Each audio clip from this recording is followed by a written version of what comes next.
नमस्कार मित्रों, मैं reiki grand master Munish Sharma. आज हम बात करेंगे सिद्धियों शक्तियों के बारे में। पिछली वीडियोस में मैंने बताया था कि किस प्रकार से जो सिद्धियां हैं, शक्तियां हैं, वो काम करती हैं। अब बहुत सारे सिद्धियां और शक्तियों की जहां तक बात आती है तो बहुत सारे लोग कंफ्यूज हो जाते हैं या कंफ्यूज रहते हैं, या वो ऐसे सोचते हैं, ऐसे बोलते हैं कि जिस व्यक्ति को सिद्धि प्राप्त हो गई वो कुछ भी कर देगा, कुछ भी किसी भी प्रकार के काम कर देगा। तो इसको मैं थोड़ा और डीपली आपको समझाता हूं कि सिद्धियां और शक्तियां कैसे काम करती हैं, ताकि लोगों के दिमाग से भ्रम क्लियर हो जाए। कोई कहते हैं बागेश्वर धाम के पास सिद्धि है, वो इसलिए कर पाते हैं। खाली उसके पास नहीं, करोड़ों करोड़ों लोगों के पास सिद्धियां होती हैं, शक्तियां होती हैं, लेकिन उनकी हर चीज़ की एक लिमिट होती है। उस लिमिट से आगे वो नहीं जा सकती। तो ये चीज़ें कैसे काम करती है इसके बारे में बताता हूँ। पिछले में मैंने बता दिया था कि रेकी क्या है, रेकी कैसे काम करती है, रेकी की सिद्धि क्या है, आंतरिक सिद्धि और बाहरिक सिद्धि, इन शक्तियों के बारे में बात की थी। तो आज सिद्धियों के बारे में थोड़ी और डिटेल से बात कर लेते हैं। तो जो सिद्धियां हम देखते हैं वो दो प्रकार की मुख्यतः, एक तो शरीर के अंदर की सिद्धियां, तो वो तो नॉर्मली मैंने देखा, जहाँ तक मुझे अनुभव हुआ है, वो फ़ायदा ही फ़ायदा करती हैं। उससे नुकसान किसी प्रकार का कुछ नहीं होता, क्योंकि वो अंदर रहती हैं तो आपको लाभ ही लाभ पहुंचाती हैं। हाँ, आपको और ज़्यादा आध्यात्मिक बना देंगी। कोई ना कोई अगर अंदर की सिद्धियां जागृत जितनी ज़्यादा होंगी वो आपको थोड़ा और आध्यात्मिक बना देती हैं। क्यों? क्योंकि अगर आप पहले मान लो दिन रात 24 घंटे के अंदर 2 घंटे ध्यान भजन करते थे, तो अब भीतर की कोई ना कोई सिद्धियां आपकी जागृत हो गई, शक्तियां जागृत हो गई ध्यान भजन के प्रभाव से। अब जो शक्ति पहले सुषुप्त पड़ी थी उसको तो कोई ज़रूरत नहीं थी।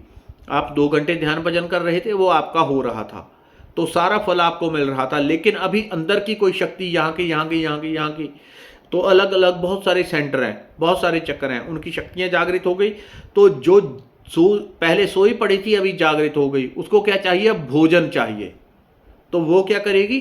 वो आप जो ध्यान भजन करेंगे उसमें से कुछ कुछ अंश पी के वो अपनी तृप्ति पाती हैं। और क्योंकि आप पहले 2 घंटे भजन कर रहे थे तो आपके और 15 मिनट, 20 मिनट, आधा घंटा बढ़ा देगी वो, क्योंकि उसको भी चाहिए।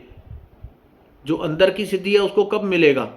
जब आप ध्यान भजन करेंगे। और अगर नहीं करेंगे तो ये शक्तियां भी परेशान करती हैं और वो जबरदस्ती करवाती हैं। वो अंदर की सिद्धियां तो करवा ही लेती हैं कैसे भी करके। चाहे आप रास्ते में हो, कहीं भी आ जा रहे हो, वो आपको इस तरह से मजबूर कर देंगी कि आप बैठ नहीं पाओगे बिना ध्यान भजन के। आप चलते चलते कहीं बैठ गए, तुरंत आपकी आंखें बंद, आप ध्यान में डूब जाओगे। उसी में वो प्राण ऊर्जा तीव्रता से आती है, तो उन सिद्धियों की भी तृप्ति होने लगती है। वो शांत होती हैं, वो स्थिर होती हैं।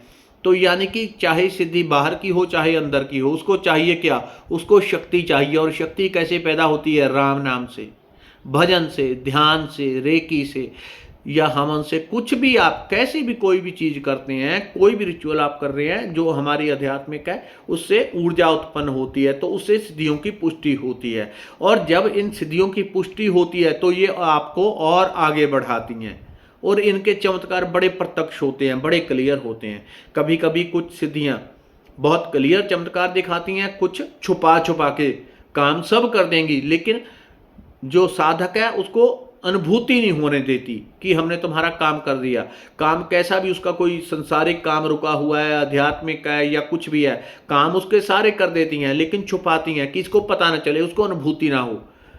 जो अंदर की लगभग सात्विक सिद्धियां होती हैं। तो अंदर की सिद्धियां भी 2 परतों में होती हैं। ऊपर की परत में एक तरह से नकारात्मक सिद्धियां होती हैं, नकारात्मक शक्तियां, और अंदर की परत में पूरी तरह सकारात्मक, पॉजिटिव।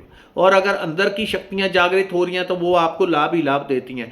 पहले पहले बाहर की जागृत होती हैं, फिर उनकी धुलाई हो जाती है, ध्यान भजन करने से वो शुद्ध हो जाती हैं।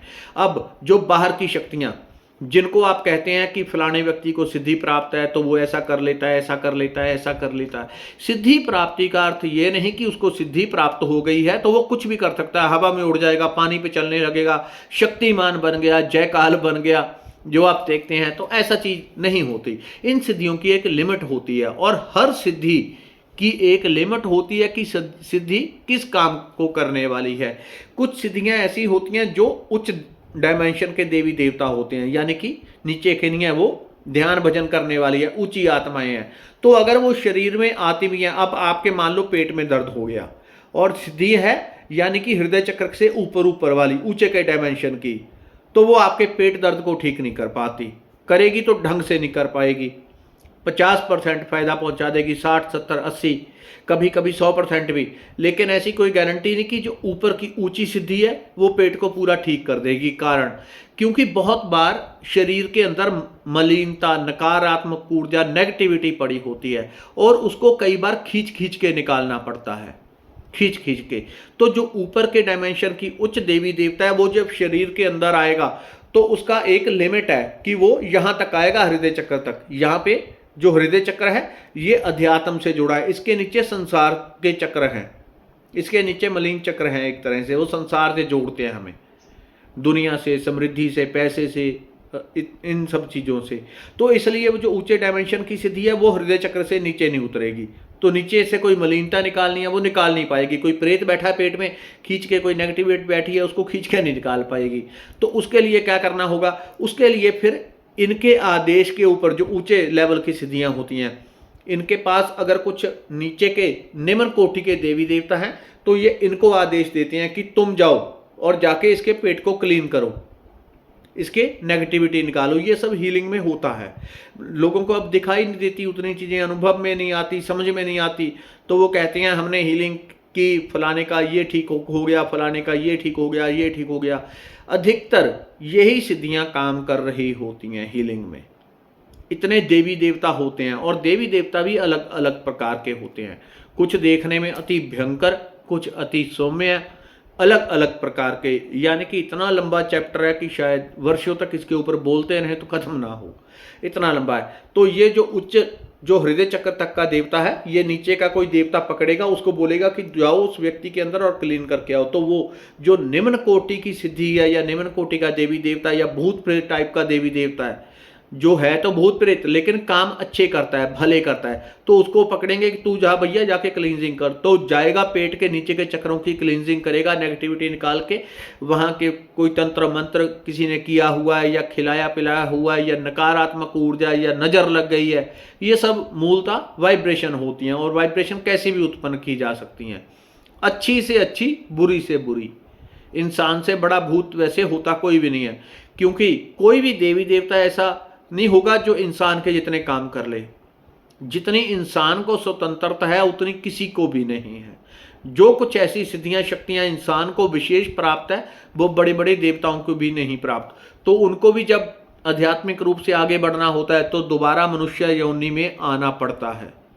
देवी देवता ऐसे होते हैं कि यहाँ तक पहुँच गए हैं, ये टॉप है, अब इससे आगे बढ़ते हैं, छलांग लगाते हैं, यहाँ दीवार है, छलांग लगाते हैं, दीवार है, आगे जाने को रास्ता ही नहीं है। तो यहाँ से लौट के फिर मानव योनि में आना पड़ेगा, तब जाके आध्यात्मिक प्रगति के लिए ध्यान भजन करेंगे, फिर आगे बढ़ेंगे तो और ऊंची डायमेंशन पैदा होती है। तो अनलिमिटेड है ये। अब इसलिए जो लोग ऐसा सोचते हैं कि सिद्धियां, शक्तियां जिसको प्राप्त हो गई, कोई सिद्धि मिल गई तो वो कुछ भी कर सकता है, नहीं। हर सिद्धि की एक लिमिट है। कोई सिद्धि ऐसी होगी जो धन प्राप्त करवाने वाली है, सिर्फ पैसा ही पैसा देने वाली है, माता लक्ष्मी की सिद्धि है, कुबेर की सिद्धि है, या और इस टाइप की। माता लक्ष्मी के जो अंडर देवी देवता आते हैं जितने भी, ये पूरा एक लोक होता है और उसमें करोड़ों करोड़ों अनंत अनंत आत्माएं होती हैं। वो सारी आत्माएं सिद्धियों के रूप में साधकों के पास काम करती हैं, या जो चौकी लगाते हैं इत्यादि इत्यादि, कोई सात्विक हो तो उनके पास काम करती हैं। तो ये सिद्धियां कोई पैसा देगी, कोई हीलिंग करने वाली होगी, रोग दोष नेगेटिविटी दूर करने वाली होगी, कोई अलग अलग, यानी कि जितनी आप कह लो उतनी उतनी अलग अलग। इसलिए सिद्धि का अर्थ ये कभी नहीं होता जिसको सिद्धि प्राप्त हो गई वो कुछ भी, उसकी एक लिमिट है, सिद्धि की एक लिमिट है। सिद्धि आ गई तो उसकी लिमिट है। वो या तो पैसे की, जैसे मास्टर होते हैं, मान लो मेरे को 50 हीलिंग की रेमेडीज आती हैं, लेकिन सुपर मास्टर मैं एक में ही हो पाऊंगा। 50 रेमेडीज हैं, अगर मैं सबके ऊपर लगा रहूं तो सुपर मास्टर किसी में भी नहीं हो पाऊंगा। एक के ऊपर ही पूरा जोर लगा दूंगा तो सुपर मास्टर।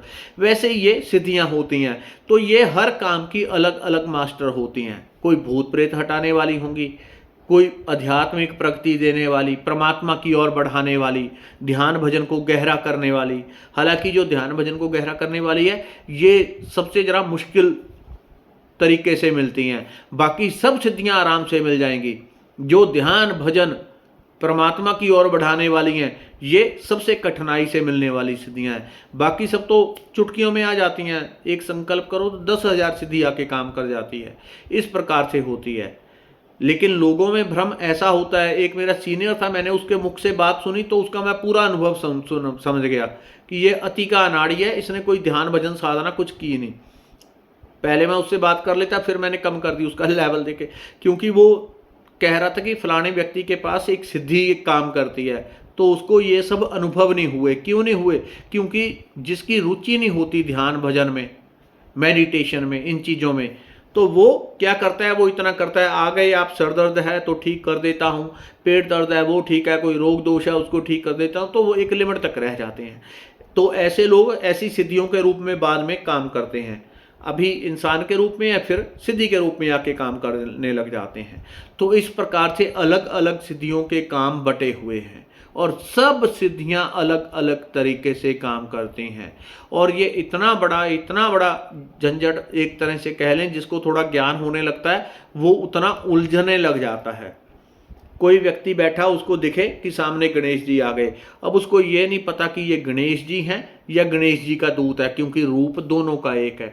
और अगर उसने दूत की गणेश जी की तरह पूजा करनी शुरू कर दी तो दूत के साथ वो परमानेंटली जुड़ जाएगा। उसका जो आध्यात्मिक विकास है वो एक खास स्थान तक होगा, मुक्ति तक नहीं हो पाएगा। ये और थोड़ी लंबी लंबी हैं। अगर किसी को लंबी लंबी चीज़ें हैं, बहुत लंबी लंबी कहानियाँ बन जाती हैं। लेकिन अगर किसी को अध्यात्म में आगे से बढ़ने की बहुत रुचि हो तो ऐसे लोगों के साथ उन चीज़ों को फिर एक एक करके डिस्कस किया जा सकता है, जितनी जितनी उसकी रिक्वायरमेंट हो। लेकिन ये अनलिमिटेड बड़ा संसार है। एक कहानी मैंने सुनी है कि एक बार ब्रह्मा जी भगवान शिव के पास आए तो उनको कह रहे थे कि मैं तुमसे बड़ा हूँ, मेरा कोई अंत नहीं है। भगवान शिव ने कहा ठीक है, तुमको लगता है मैं इतना सा हूँ, तो जाओ मेरे एक छोर के जाके छू लो पहले। तो ब्रह्मा जी गए और अनंत अनंत कल्पों तक बढ़ते गए बढ़ते गए बढ़ते गए, तो भगवान शिव का कहीं छोर ही नहीं आ रहा था। अनलिमिटेड अनलिमिटेड अनलिमिटेड वो शिवलिंग अनंत, एक शिवलिंग था। ब्रह्मा जी ने देखा कि इतना सा शिवलिंग है, इसको तो मैं भी छू लूंगा। जैसे हम आंखों से देखते हैं, बहुत बड़ा हिमालय पर्वत आंखों से दिख जाता है, लेकिन जब उसकी चढ़ाई करने लगते हैं पता तो तब लगता है कि ये तो 100 किलोमीटर की चढ़ाई है और इसको हम महीनों में पूरा नहीं कर सकते, खड़ी चढ़ाई है।